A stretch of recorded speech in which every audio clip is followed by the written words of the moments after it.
Looking at our world from a theological perspective. This is the Theology Central Podcast, making theology central. Good afternoon, everyone, and welcome. I'm coming to you live on this Friday, August the 26th, 2022. It is currently 3:35 p.m. Central Time, and I am coming to you live from the Theology Central headquarters, the Theology Central studios, the Theology Central headquarters. Where did that come from? Do I call this the headquarters? I don't like calling it a studio is already a little bit of hyperbole, but I got tired of saying coming to you from a second story bedroom. That didn't work. So it just sounds a little bit more professional. Say coming to you live from the Theology Central studios. For some weird reason, that became headquarters. Coming to you from the place of world dominion. I don't know what I was doing. Let's start over. We're going to start over. We're just going to do it all over, right? Once you make a mistake, just do it over. I know you're like, but you really can't do it over because it was live on the air. That's okay. That's okay. When you make a mistake, when it doesn't go well, what do? Do you give up? Do you throw up your hands? Do you just walk away and say, well, it's too hard. It's too difficult. I'm just going to give up. Never mind. I just can't do it. Is that the approach? No, that's not the approach. The approach is, okay, well, let's try it again. Let's try it again. So welcome, everyone. It is Friday, August the 26th. 2022. It is currently 3:36 p.m. Central Time, and I'm coming to you live from the Theology Central studios located right here in Abilene, Texas. You see the improvement? Was there a little bit of improvement from the first try to the second try? Do you think there was a little bit of improvement? I think there was. And hopefully you realize I'm doing all of that for illustration purposes. I hope you realize that. Because what I want to demonstrate is that doing Bible study, sometimes it's difficult and sometimes you're like, I don't know did I do that right? Oh, I think that messed up. Oh, I think I'm a little behind, and you just want to give up, but don't. You keep working at it. And when it comes to Bible study methods, the more you do the methods, the more you improve. The more you use the tools that you learn within these Bible study methods, the more relaxed, the more natural it becomes in using these tools and skills. So I hope that you will continue in the Bible study if you've been participating this week, and that you will not give up, and that you will do these Bible study methods more than one time. These Bible study methods that I have taught you and that I'm trying to demonstrate to you in this current study of the Book of Amos. These methods are not to be used once and just forgotten. They're to become a daily part of your Christian life. They are to become a weekly part of your Bible study, even if you don't study on a daily basis. Hopefully you at least study on a weekly basis, right? I mean, is that too much to ask for? I know in the modern church to say Christians should be at least studying their Bible once a week, you'll get a look like, what do you think this is, right? Come on, don't tell me I need to do that. I don't have to do that. Okay, I understand. But hopefully you want to. And if you use these methods on a regular and consistent basis, you got to get through that little bit of awkwardness at the beginning. You got to get past that frustration at the beginning. And the more you use the skills, the tools, the steps, it just becomes second nature. And that's what I'm hoping to encourage you. And I just think that since it's Friday, right, we're fast approaching the end of the first week of our study in the Book of Amos. I mean, Sunday, it's, pencils down, heads up, right? Pencils down, heads up. It's done. We're done with the first week. And then we enter into the second week. And so the goal by the end of the first week is to conclude the book background method of Bible study. That is what, remember, I've given you a comprehensive book Bible study method, which is made up of 4 methods. The first method is the book background method, and that is what you're supposed to be working on this week. I know some people feel like they're behind. I know some people may have already given up. I know some people may have quit. Some people haven't even bothered to start. Wherever you are, just take the book background method. It's right. That method is available for you to listen to anytime you want, 24/7 on demand on any of the podcasting apps, or you can go to the Church One app, go to the Bible study exercise series and look for book background method and just learn that method. And you can start taking those steps to finish the method at any point in time. Even if you're behind, it's okay. Even if you're behind, just keep moving, just keep doing what you can whenever you can. But if you want to kind of stay right with us, try to work to finish the book background method by Sunday evening. All right? If you can, by Sunday evening. Now, this is what I would recommend. Now, I would not typically do this, but I'm going to recommend this. Wherever you are on Sunday evening, you pick a time. 7 p.m., 8 p.m., 9 p.m. You pick the time, whatever time, Sunday evening. Whenever the clock gets to that time, whatever you have done with the book background method, wherever you are, that's it. You're just done. And you're going to just move right on to the next part. Because I believe that even an incomplete book background method, even an incomplete one will at least, I don't think it should stop you from moving forward. Yes, it's always better to have it, but if you don't, just move forward. So many times I'll be like, don't take the next step until you go back and finish the previous one. But here, I just kind of, if we can all stick together, I think it will be beneficial. And just remember the book background method, the whole purpose of this, especially in the way we're doing it as a part of the comprehensive study method, is just to get us acquainted with the background, get us the basic information. So if you didn't dot every I, cross every T, if you didn't do everything perfectly, if you can at least look at me and say, okay, here's the basic information, the basic background information to the Book of Amos. Here's what we know. And you can just rattle off the basic things. You get the basic concepts, the basic ideas.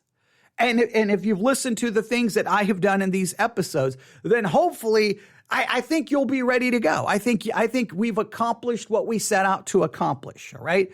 We've set out to make sure you have enough background information about Amos that when we actually step into the book to start reading it and working through it, when you get there, you're not confused, discombobulated, and you don't walk in going, I'm going to make this about me. You're going to immediately remember, no, this is not about me. This is about this situation and this, and you'll know what's going on and where Amos is at and why Amos is there and what's happening and why is there message of judgment. You're already going to have a basic idea. So that's my thought. That's my suggestion. You do not have to take it. Obviously, you can do whatever you want. But I think if we work together, we can get through this. Now, it is Friday. This is part 7, I believe. Let me verify. I believe this is part 7. Let me verify. I believe this is part 7. Yes, this is Amos part 7. Now we got to talk. We have to have a heart to heart right here. We have to have a heart to heart. I've got a week doing the episodes the way I have done them, and I've tried to change them up a little bit. Let me try to explain what I've tried to do. I cannot say, well, put it this way. I have a pretty good idea that not everyone thinks that my approach has been the best. I understand that. But let me try to at least explain what I have done. And just to let you know, things will dramatically change once we get into the book. But here's what I've tried to do. I taught you. I spent 4+ hours teaching you the comprehensive book Bible study method, right? I gave you the book background method, the book survey method, the chapter and verse analysis method, and the book synthesis method, right? I've taught you every step to those methods. I gave you an overview of all the methods. Then I took you step by step through each method. Then I'm like, okay, we're going to take this method and we're going to use it on the Book of Amos. In fact, actually, I gave all the listeners a chance to pick the book. I didn't give you much time. And then I went ahead and just chose for you the Book of Amos. Now, what I could have done is I could have turned on the microphone and said, okay, Remember, here's the basic steps you need to take. Go do it and not do anything else. But I decided, you know what? I'm going to turn on the microphone and live on the air, I'm going to just kind of work through the book background method in real time, live on the air. I'm going to have a pencil. I'm going to have a notebook. I'm going to have reference tools. I'm going to be writing things down. I'm going to be kind of just working through it. Now, that doesn't make the most exciting episodes, but it helps you kind of see how you're trying to think about it in real time. Now, not everything has been perfect, but that's the way Bible study is. It's never perfect, but it's tried to be very real and walking you through the steps. Now, I realize that it's not the best maybe for a podcast, but I think it's important and useful. So I don't feel too bad, even though it may have hurt our numbers. I don't care. Maybe I do care. That's why I'm mentioning it. But then in a roundabout way, I guess I'm conflicted. On one hand, I do care. On the other hand, I don't care, because I really think it's important for people to see, hey, this is Bible study being done in real time. It's just not me sitting down going, okay, let me just teach you the background to the book of Amos. It was more like, hey, I'm on this step. Here's what I'm figuring out. And what that's supposed to do is for you to go, then email me and go, but I figured this out, or what about this, or you missed this. So it did not necessarily completely accomplish what I wanted to, but I still think the method is important. Once we get into the book of Amos itself, especially in the very next step, when we enter the book and we start the surveying of the book, I probably will mix up the episodes with some of that same similar thing where I'm working through each step, but then I may come in with maybe, some kind of small teaching, a devotional, who knows? We'll try to mix it up. So hopefully that will improve certain aspects of it. All right. I hope that will. That kind of gives you an idea where we're going. But Sunday night, you pick the time. That's where you need to finish the book background method of Bible study. If you're tuning in today and you're like, I don't have a clue what's going on, well, you've missed a lot. Go back to the Bible study methods, which were done prior to this week, there, and you'll see all of them. You'll see the book background. You'll see the book survey, chapter analysis, or I think what we called them. Hang on, let me look here. I know we gave them a different title for the podcast. If you go to the Church One app and you go to the series Bible Study Exercise, you'll see that they were called the Best Bible Study Method. So if you go through the Best Bible Study Method, you'll see part 1, part 2, part 3, part 4, part 5, part 6. That teaches you all the methods. You can start with really part 2. Part 1 is an overview. Part 2 is the book background method. All right. Or you can just go back to, you could really got to go back to Amos part 1 and join in. But we've taught you the book background method, and now we have worked on trying to do so. All right. So are you ready? We're going to try to finish some things up today that I think are very important. All right. So let's do this. Let me remind you of all the parts of the book background method that should have already been taken. Or if you want to just start, here's what you need to do. First, we have to choose the book. That was done for you, the book of Amos. We have to gather all of our reference tools. All right. What do you need? You need Bible dictionaries, Bible handbooks. 3 Bible dictionaries, 3 handbooks is the suggestion. If you can't have 3, or you can do this, 3, maybe 2 dictionaries, 1 encyclopedia, and 3 handbooks, however you want to work it, but try to have at least multiple dictionaries, even if it's 2 and 2. If it can be 3 and 3, great. Or you can limit to 2 dictionaries, 1 encyclopedia, and 3 handbooks. But that's kind of what you need as a good starting tools for a book background method. Because the book background method is you're relying on outside sources to give you that background before we ever get to the book itself. All right. So however you want to, you can come up with the way you want to do that. However, dictionaries, if you can get an encyclopedia, and handbooks. All right. So, but you gather all your tools, then you write out your tools on a paper, but you abbreviate them, right? You write down kind of like a key. Right, so say Nelson's Illustrated Bible Dictionary becomes NIBD.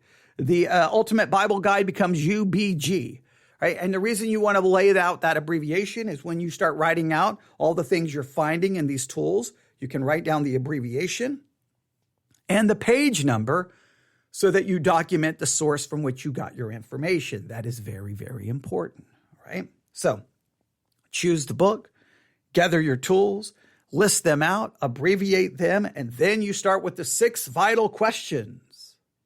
Who, when, where, why, whom, what? That's the 6 we came up with. And I tried to explain to you that when you start answering them, you may add additional questions. You may throw additional questions in. I'm not going to go back and review everything, but who, when, where, why, whom, what, we did all of that, right? We don't have time to go through that again. Then, this is very important, you have to research the geography of the book.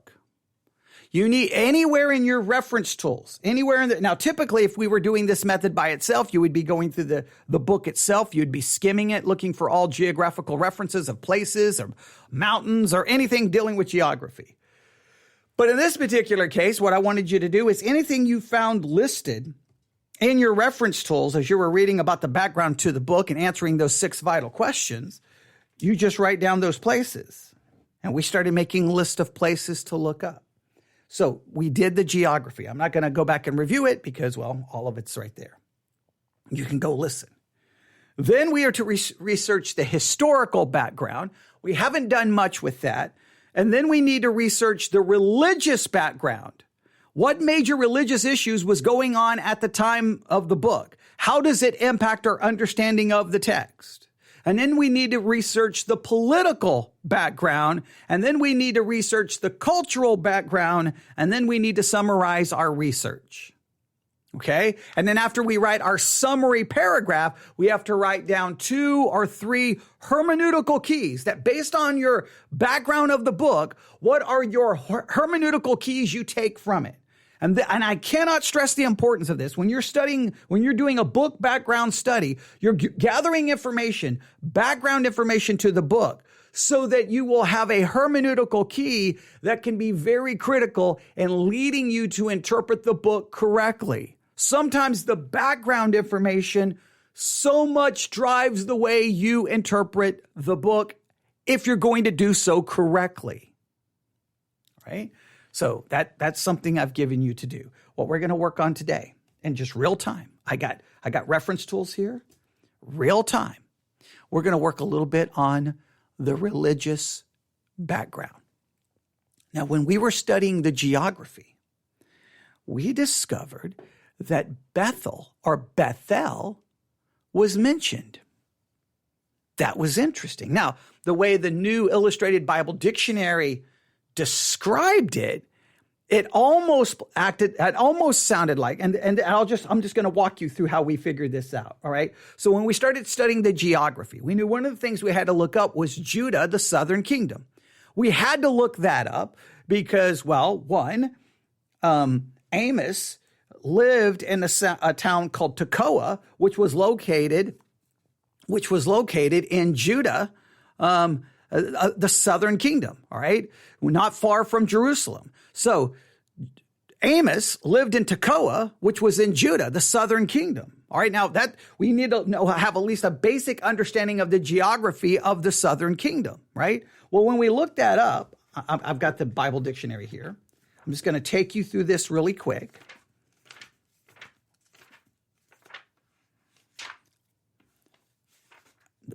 When we looked up Judah, kingdom of, we found just a little bit of information here. All right. Okay, here we go. Judah, kingdom of, one of the 2 nations into which the United Kingdom of Israel was divided following King Solomon's death in 931 BC. Judah consisted mostly of the tribes of Judah and part of Benjamin, although Simeon apparently was included later. The kingdom extended into the north as far as Bethel or Bethel, depending on how you mention it. Now, as soon as I read that, I was like, well, wait a minute, that's interesting. That makes it sound like the southern kingdom went all the way to Bethel, all the way included Bethel. And I'm like, well, I know that's not the case. So then I went to a map from a Jensen survey of the Old Testament. And immediately I realized, no. The southern kingdom goes right up to where Bethel is. The border, in a sense, is right before you get to Bethel. So Bethel is, once you get to Bethel, you're no longer in the southern kingdom. You've entered into the northern kingdom. All right. That's interesting. So that got us, well, we need to know a little bit about Bethel, because here's the reason why. Bethel is located in Israel, the northern kingdom. Well, where is Amos sent? He goes to the northern kingdom to bring his prophecy, to bring his message. So Amos lived in the southern kingdom. He goes to the northern kingdom. And if he was to go that direction, if he's going straight up from basically Tekoa, well, in fact, if we look here, if you go, see where Tekoa is. Yeah. If you go straight up, if you go from Tekoa, I'm looking at this and I think this is halfway accurate. If he goes straight up, he's going to go, first thing he's going to go from Tekoa to Jerusalem. And then after, I think there's one other small town. And then immediately he crosses over into the northern kingdom. And guess what the first city there is? It's Bethel or Bethel.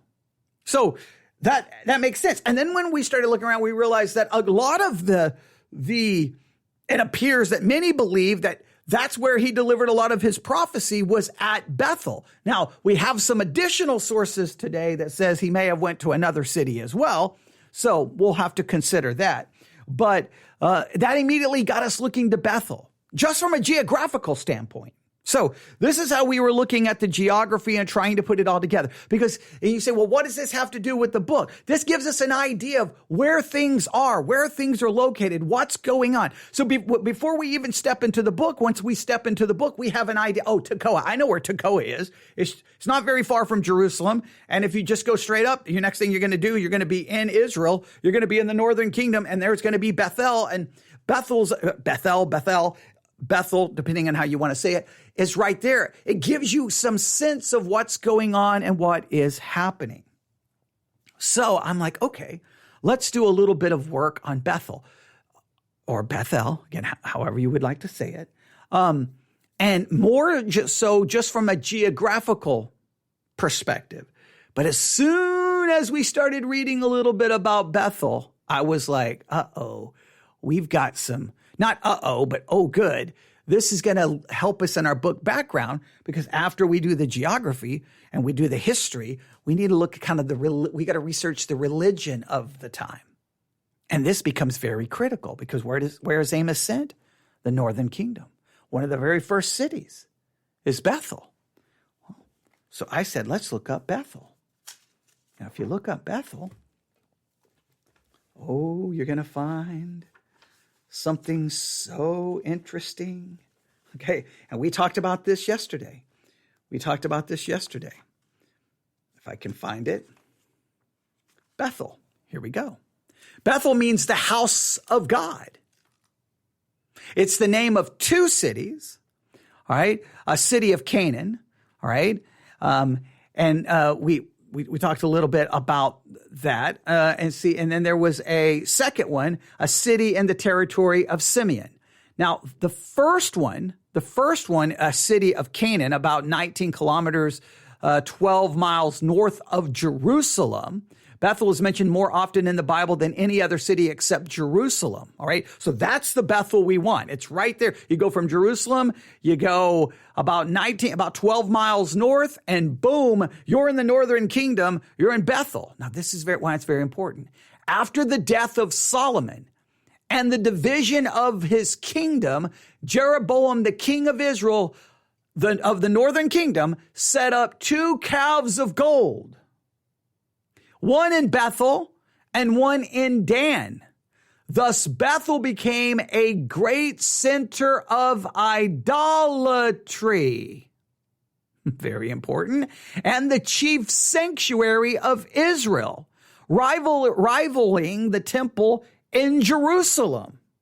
Now, this is super important because Amos is going to show up, and guess what? He's bringing a message of judgment. He's going to call out their sins. He's going to tell them judgment is coming. He's going to call them to repent. Yes, there'll be a promise of restoration, but now we understand there's a golden calf right there. It's now the center of idolatry. It's a rival to the temple in Jerusalem.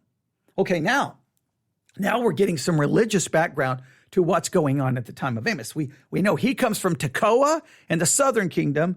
He goes up, I'm assuming passing through Jerusalem, goes right up to Bethel. Now he may move on to another location, and we'll see if we can indicate and find that in any of the resources we're looking at. This is a little bit of information that we covered last night, but we're going to start adding stuff to this. Now this is important.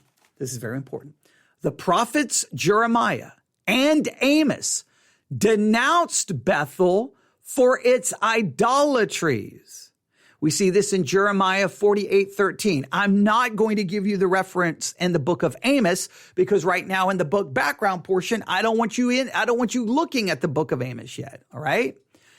Hosea, deploring its great wickedness, Hosea chapter 10, verse 5 and 15, called Bethel, or Bethel, he called it Bethaven, house of idols, because of the golden calf set up there. Bethel, or Bethel, the house of God, had deteriorated into Bethaven, the house of idols.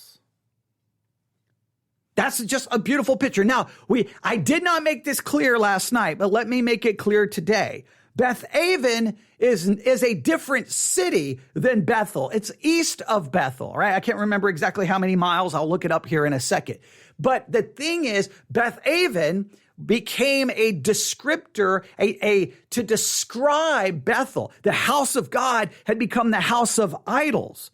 That is very powerful, very illustrative. It's like at different times, places would be called, Israel would be referred to like Sodom and Gomorrah. Not that they became the cities of Sodom and Gomorrah. That they are being described that way. Bethaven was being used in a descriptive way to say, hey, Bethel, the city, you've become Bethaven in your character. You were the house of God. You've now become the house of idols. That shows you how bad the situation had got. Now, I gave everyone an assignment last night that was very simple. How do you think the house of God became the house of idols? What were the steps? What do you think were the causes of it? First, Bethel. How did Bethel become the Bethaven? How did the house of God become the house of idols? What were you think some of the steps that led to it? What were the causes? And I wanted you to just write those out. Then, the church in our time is sometimes referred to as the house of God. How does the church, many cases the house of God, become the house of idolatry? What are the steps that happen in the modern time? And then we as Christians, we are called the temple of the living God. How sometimes do we as the temple of the living God really become the temple of idols? What are the steps that happen in the lives of individuals? So I hope people actually take the time to do that. It's a very practical exercise, but I hope that everyone will do that. Now, if we look up Bethaven, so Bethel is the house of God. If we look up Bethaven,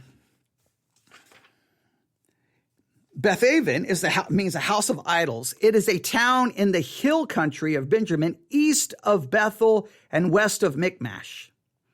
Now, it doesn't tell us exactly how far away from Bethel it was, but just make sure you realize it's just a title. It's just a title there to describe it. It's two separate places. And if I wasn't clear on that, I wanted to clarify that today. So here's what we need to do.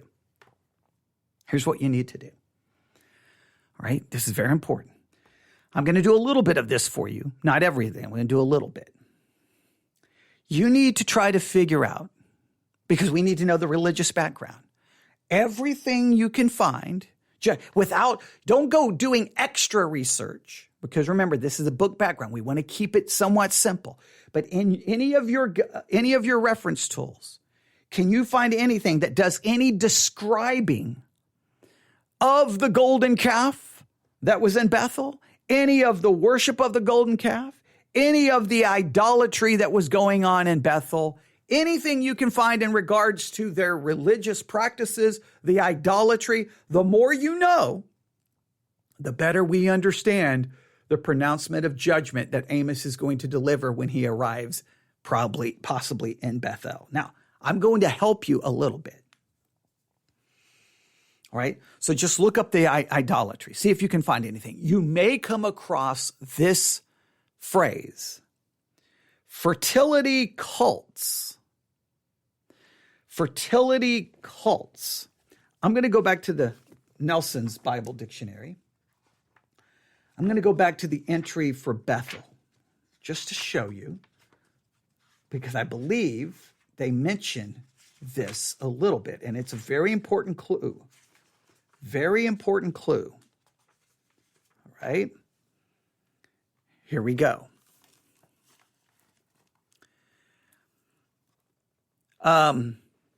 Let's see here. I don't want to give too much away here. Okay. I don't want to give too much here. Okay, they go to Bethaven. Okay, they don't give a lot of information here that would lead us completely to where I want us to go. I was looking here. I know where I can look in the Bible dictionary to find it, but what I'm going to do is I'm going to put that down, right? So in my entry for Bethel, they just talk about the golden calf. They talk about Bethaven. They talk about the golden calf. And then they talk about some things that happen after, but they don't really give us a lot of insight. We need insight. See if we can picture it. See if we can understand it. So I'm going to go to the Ultimate Bible Guide. And I'm going to do a little bit of reading here because I think it's important. All right? Because I want us to have some kind of idea. Oh, I know what we can do. I'm going to go to the entry for Amos back in the Bible dictionary, because I think this will give us really the clue. I think this will give us, here we go. Yeah. I'm going to go to the entry for Amos in the Nelson's Illustrated Bible Dictionary. All right.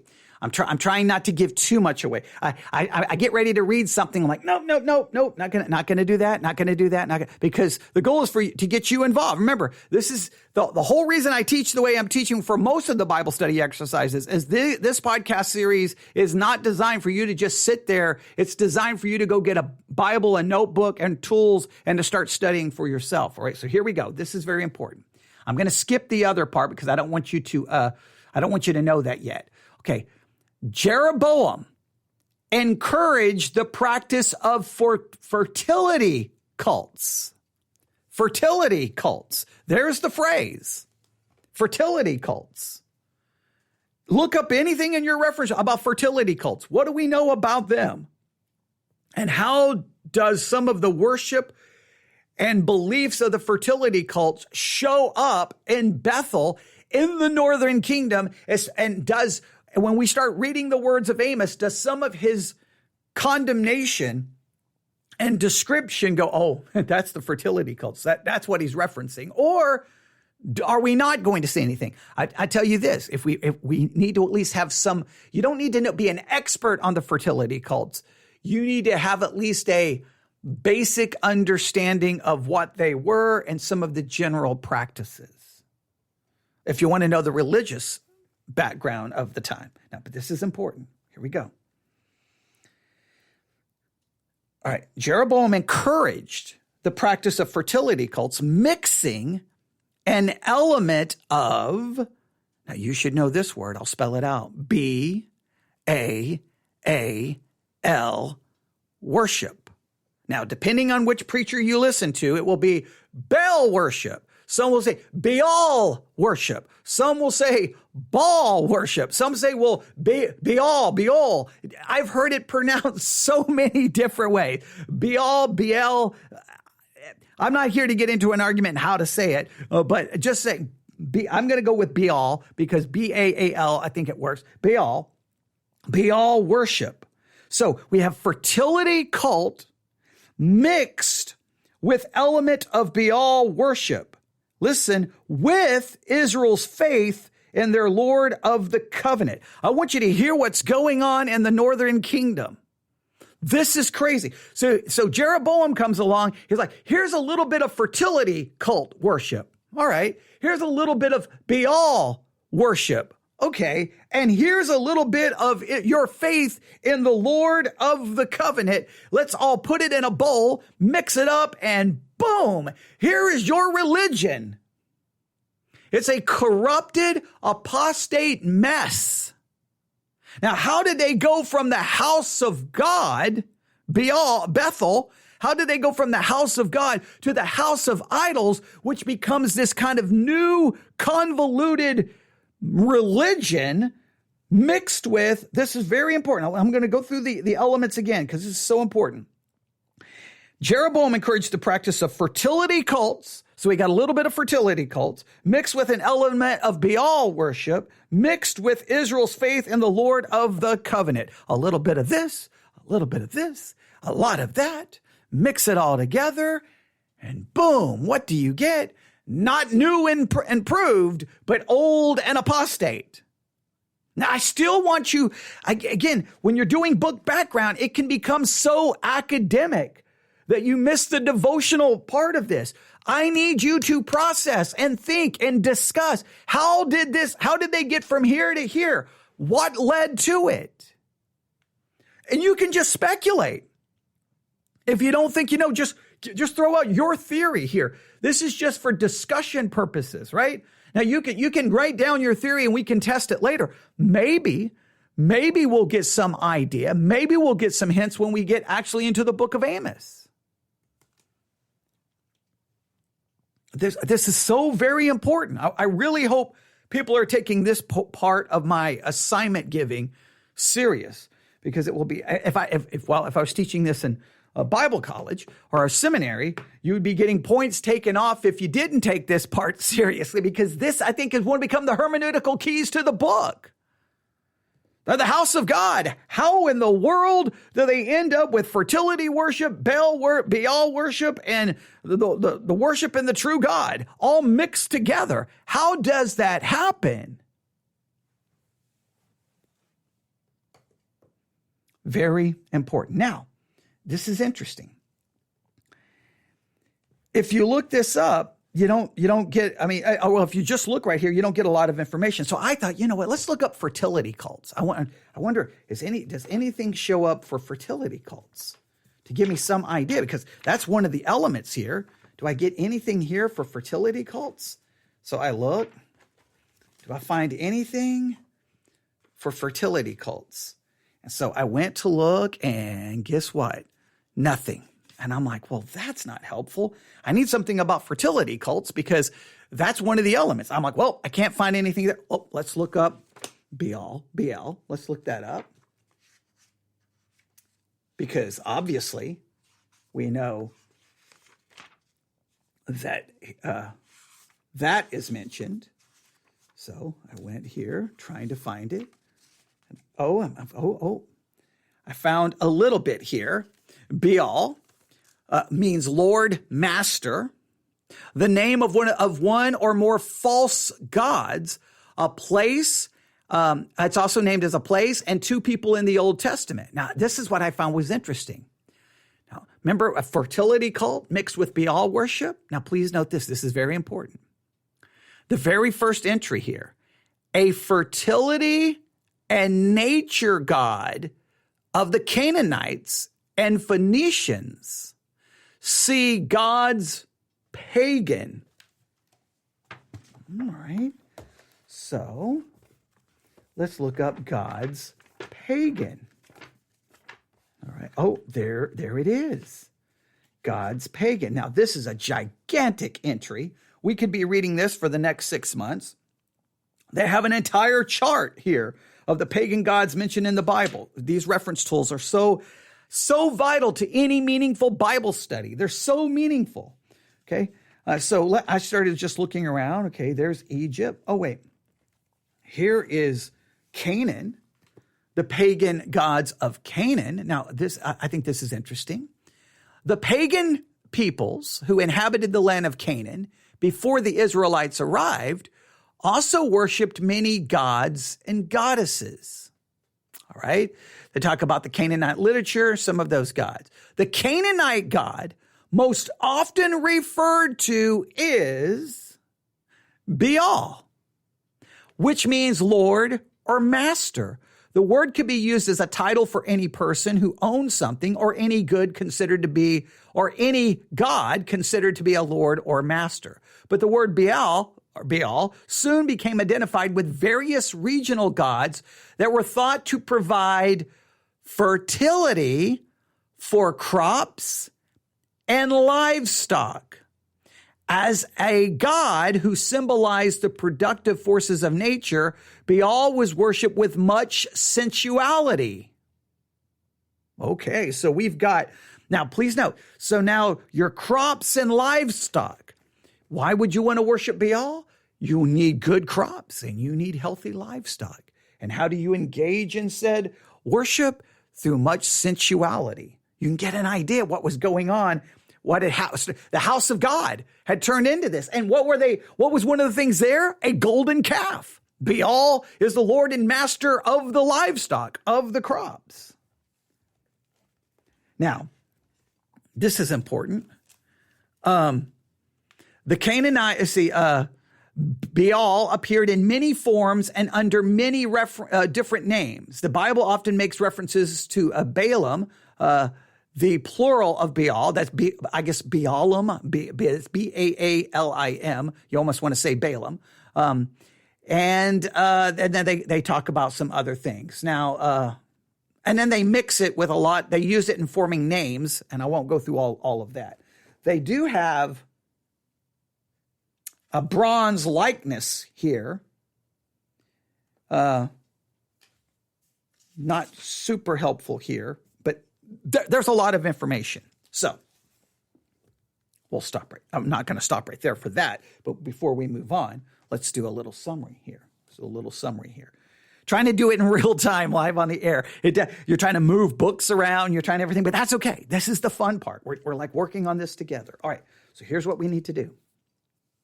We need the religious background. We've got to get the religious background. We have to have the religious background. I really do believe this becomes a major hermeneutical key in understanding the book of Amos. I really, really do. All right. So we need to understand the idolatry going on in Bethel, quote unquote, Bethaven. We've got to understand it. Clearly it's connected to the fertility cults. Clearly it's connected to Baal.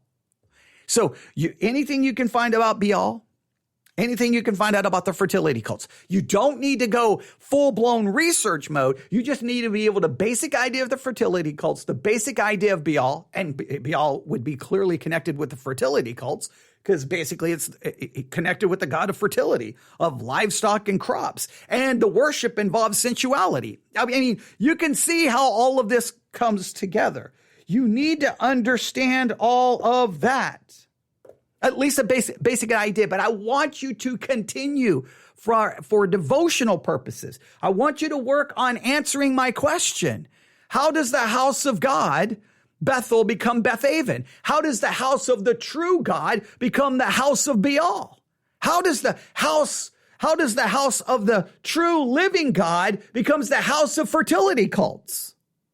How does the house of God becomes the house of sensuality? How do you get there? You can just write down your own steps. You think these are the steps. How does the church of God, the house of God, become these things? How does the Christian who becomes the temple of God becomes these things? I really want you to work on that. Okay? Now, something else we also need to know kind of the history and the cultural background. History and cultural background. I'm kind of mixing these together, but someone in their notes, they sent me their notes today, and they emphasized something that I thought was super important, that I got so caught up in the religious background that I kind of forgot this part. I kind of just well, whatever. I was so focused on how does the house of God become the house of idols? That was what I'm just completely fascinated by that. That's the part I want to investigate. But they mentioned something that I thought was super important.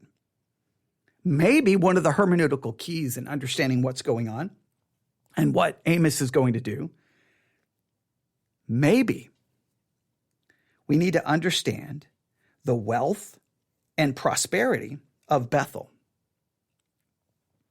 Maybe we need to understand the wealth and prosperity at that time of the northern kingdom. Does their wealth and prosperity, one, does it have something to do with how they go from the house of God to the house of idols? How they go from Bethel to Bethaven? How do they go to the house of God to the house of Baal? Is it there? So we need to know everything we can. I mean, within reason, you don't have to spend extra time researching it, but in your material, do they give any indication of exactly how wealthy, exactly how prosperous they were? All right. There's a lot we can do there. All right. There's a lot we can do with that. Wealth and prosperity. Now, if you do a little bit of work here, you'll find this. Amos was let me see here. I'm just going to read a little bit here. Amos was a contemporary of Jonah. He was from Tekoa, a small town about 10 miles south of Jerusalem. He was basically lived out in the country for the most part. By profession, a shepherd and a gatherer of sycamore figs. He was not especially trained for religious work.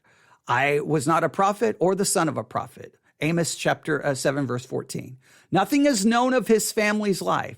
He evidently preached to the northern cities of Samaria and Bethel. Now, Samaria is Israel's capital. So what we may want to do here for Samaria, we may want to figure out, were they wealthy and prosperous? And what idolatry or religious things were going on in Samaria? Right? So we definitely need to get a little bit of information of Samaria, a little bit of information. Now, I'll just do this really quick. Bible dictionary. Again, we're doing this in real time together. I'm literally walking you through the book background method. That's literally what I'm doing here. All right? Some people like this. Some people would prefer me just to say it all. But I want you to actually be doing the same thing. All right, if you look up Samaria, let's see here. We get some background information, origins of, let's see here. It says the capital city of the northern kingdom of Israel. They don't give us a lot of information here. They give us a lot of the history. Okay, here. Okay, I know who captures it. Okay, but that's not going to help us much. All right, well,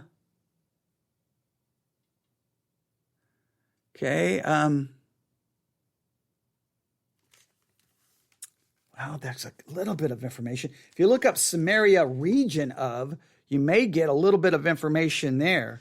That's kind of interesting. Just because I'll just read a little bit about the region. Reading about the city, there's not a lot of help there. I was hoping they would give us some more information. They did better with giving us. We may have to look up a number of things. If he goes to the city of Samaria, we need at least a basic idea of what was going on there. It's the capital, so you can understand why he would go there. But they don't give us a lot of, I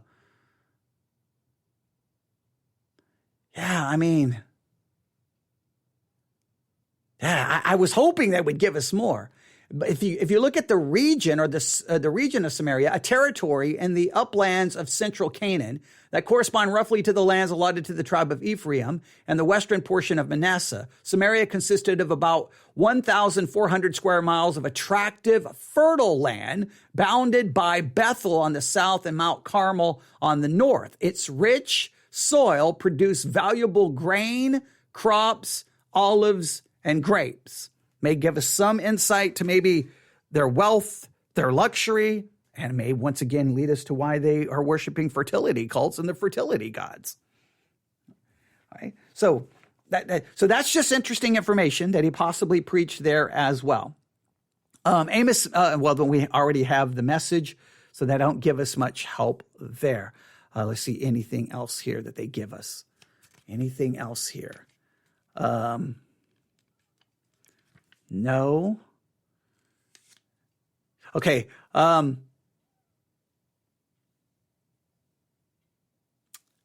This is interesting. This may give us a little bit of maybe some insight. The events of Amos's time belongs to chapter 2 of the story. God educates his nation, disobedient Israel.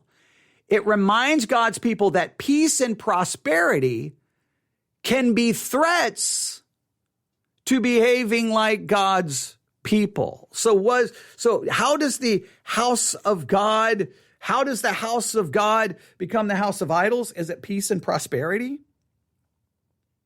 Is that steps on the downward scale? They go on to say here,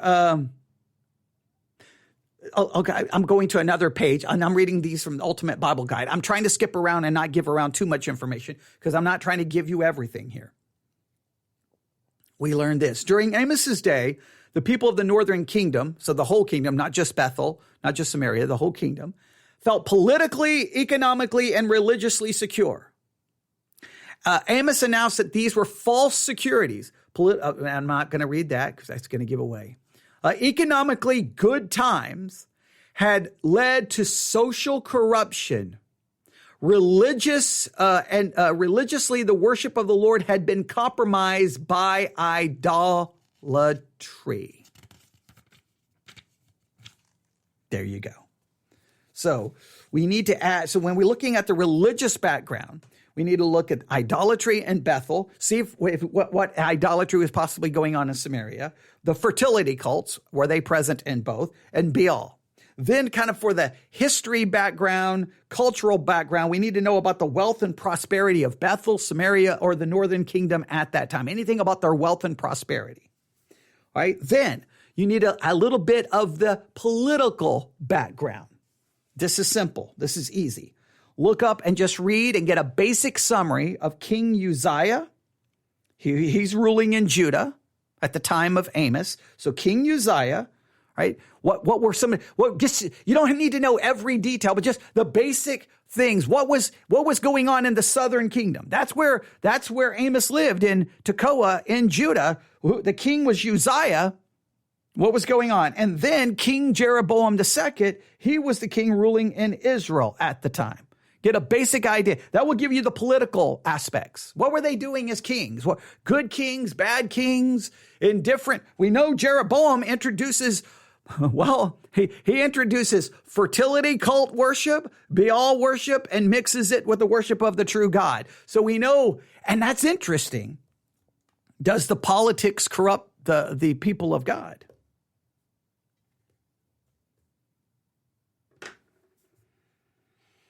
There you go. Even if you don't do anything else, if you just get if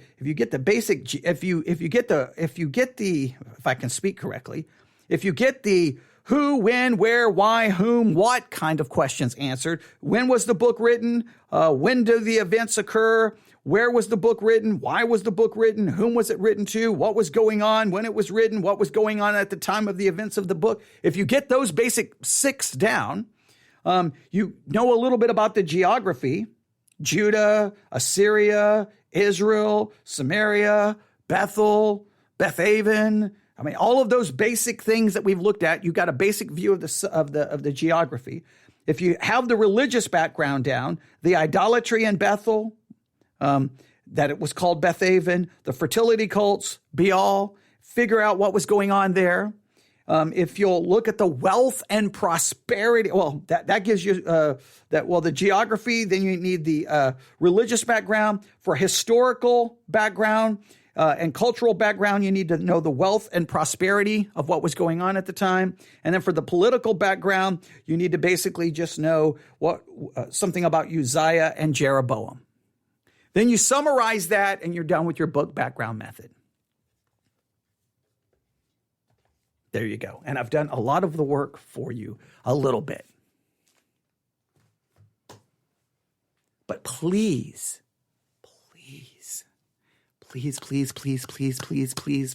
I am begging you, somewhere on your paper before Sunday evening, how does the house of God become the house of idols? Whatever you think, you can just put my hypothesis, my theory. Here are the 4 steps that led the house of God to become the house of idols in the time of Amos, right? Your 4 things. And then how does the house of God, the church, become the house of idols in 2022? Just your hypothesis, your theory. And then in your own personal life, how do you, as the temple of the living God at times, look more like the temple of idols? What are the 4 steps that lead it to for you in your life? If you don't do that, then all you've done is engaged in a academic study, which is great and is wonderful. But I know this, as someone who's gone to who knows how many Bible colleges and seminaries and all the schools I've went to, I know it's very easy when the Bible becomes simply an academic textbook you're studying. It's always supposed to be a way that we get convicted and challenged and grow spiritually. This just has handed us the subject. I mean, what better thing than this great descriptive concept of Bethel, the house of God, being called Bethaven? How does the house of God, which means house of idols, how does the house of God become the house of idols? I mean, you can't, I mean, that's like just handing it to you. So think and contemplate on that. All right, 56 minutes. A lot of review, a lot of putting it all back together, and a lot of trying to help you and encourage you in your Bible study, not to give up, not to get discouraged, and to continue. Because look, the book background is the easiest part. I mean, think of it this way. Book background, in a roundabout way, is like your open book test that sometimes you would get in school. I mean, all the answers are right there in the book, and they're giving you the opportunity to look in the book to find it. I mean, you can't go wrong with that. A book background, you're just looking at all the tools, summarizing, and then summarizing. I mean, you basically write a summary of what you're finding, and then you write a summary of all of your summarizing, okay? And then you figure out 2 or 3 of the hermeneutical keys, and then you don't forget the practical devotional thing I've given you about how the house of God becomes the house of idols. I can't wait to see people's theories on that. I cannot wait. If you don't do it, I'm going to come to everyone's house and knock on their door.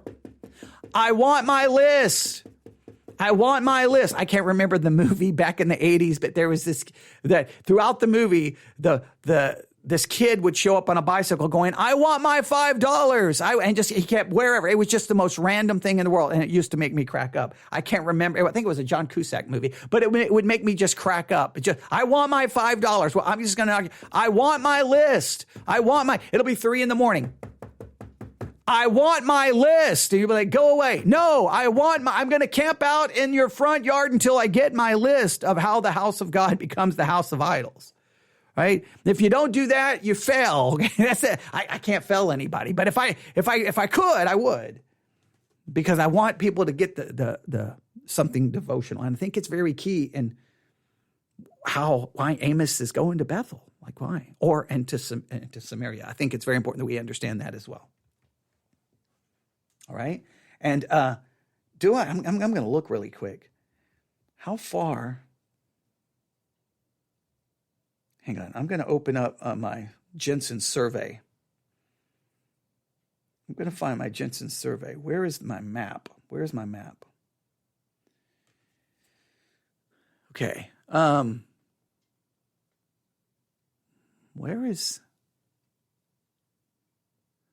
There's Bethel. I guess they don't bother to show me where Samaria was. Let me look. Hang on. Let me look. I think I got another map. Hang on, let me look here. I'm just curious now. Now I'm curious. I'm just curious. Okay, there's Samaria. It looks like a pretty good distance.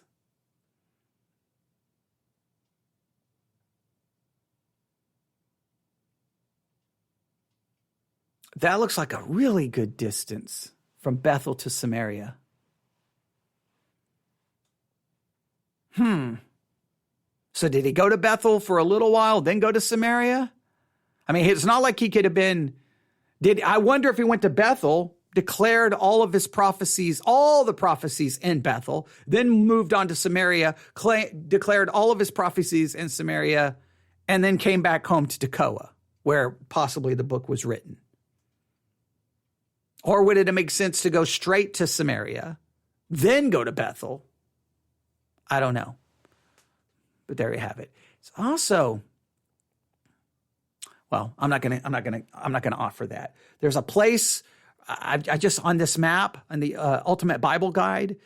If you look at page 188, anyone who has this, you'll notice that it says Amos chapter 1, 13 through 15, and it points to a place that is not in the southern kingdom and is not in the northern kingdom.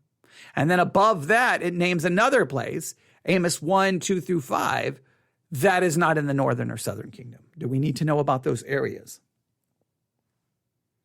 Oh, there's a lot of places on this map mentioned. Okay, now I'm noticing there's a bunch of them. So I don't think we should. I think those places that we've looked at are key.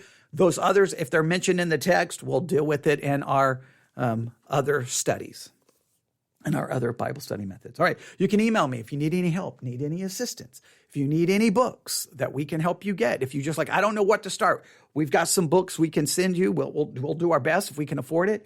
We'll send you out reference tools. We always send out new reference tools. We want to make you hopefully have the best that we can get you. And but whatever we can do to help you, just let me know. newsif@yahoo.com. If you're doing the assignments and you want to send me your work, newsif@yahoo.com. All right, thanks for listening. Everyone have a great Friday. We'll probably do at least maybe one more broadcast tonight, maybe. And then we'll obviously be doing some live broadcasting tomorrow. All right, thank you. This is, I think, the third live broadcast for today. So hopefully something we've done has proven to be beneficial. Thanks for listening. newsif@yahoo.com. Finish your book background method by Sunday evening. Thanks for listening. God bless.